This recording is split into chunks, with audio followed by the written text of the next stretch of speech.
زندگی کے ہر موڑ پر جہاں امتحان ہوتے ہیں وہیں اللہ کی مدد موجود ہوتی ہے۔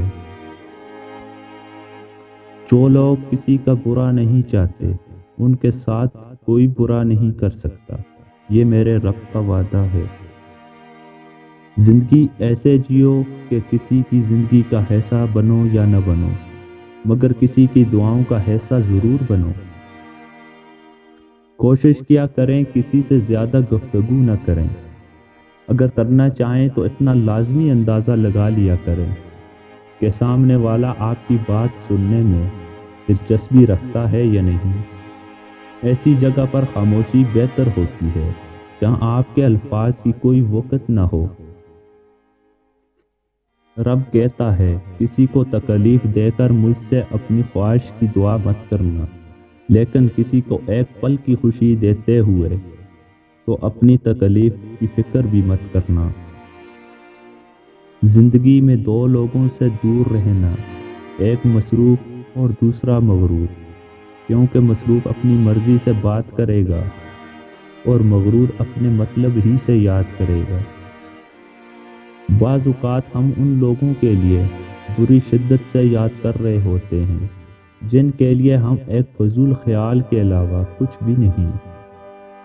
زندگی میں سب لوگ دوست یا رشتہ دار بن کر نہیں آتے، کچھ لوگ سبق بن کر بھی آتے ہیں۔ حضرت رضی اللہ تعالیٰ عنہ نے فرمایا، کپڑے، شکل، زبان ہمیشہ جھوٹ بولتی ہے، انسان کی اصلیت وقت آنے پر پتہ چلتی ہے۔ حضرت رضی اللہ تعالیٰ عنہ نے فرمایا، انسان کے کردار کی دو منزلیں ہیں، دل میں اتر جانا اور دوسرا دل سے اتر جانا۔ حضرت رضی اللہ تعالیٰ عنہ نے فرمایا، کسی کو تم دل سے چاہو اور وہ تمہاری قدر نہ کرے تو یہ اس کی بدنصیبی ہے، تمہاری نہیں۔ حضرت رضی اللہ تعالیٰ عنہ نے فرمایا، جو شخص تم پر غصہ کرے مگر پھر بھی تعلق کو نہ ختم کرے وہ برے وقت میں تمہارا سچا ساتھی ہے۔ حضرت رضی اللہ تعالیٰ عنہ نے فرمایا، ہر اس چیز کو توڑ دو جس کو انسان نے بنایا ہے، لیکن انسان کا دل کبھی مت توڑنا جس کو اللہ نے بنایا ہے۔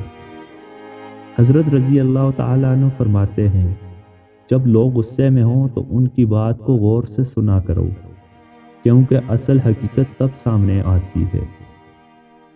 حضرت رضی اللہ تعالیٰ عنہ فرماتے ہیں، تین چیزیں انسان کو اللہ سے دور کرتی ہیں، اپنے اعمال کو زیادہ سمجھنا، اپنے گناہوں کو بھول جانا اور اپنے آپ کو سب سے بہتر سمجھنا۔ حضرت رضی اللہ تعالیٰ عنہ نے فرمایا، صبح کا آغاز صدقہ دینے سے کیا کرو، کیونکہ مصیبت صدقے کے آگے قدم نہیں پڑنے دیتی۔ اللہ تعالیٰ صدقے کی وجہ سے 70 بیماریوں کو دور فرماتا ہے۔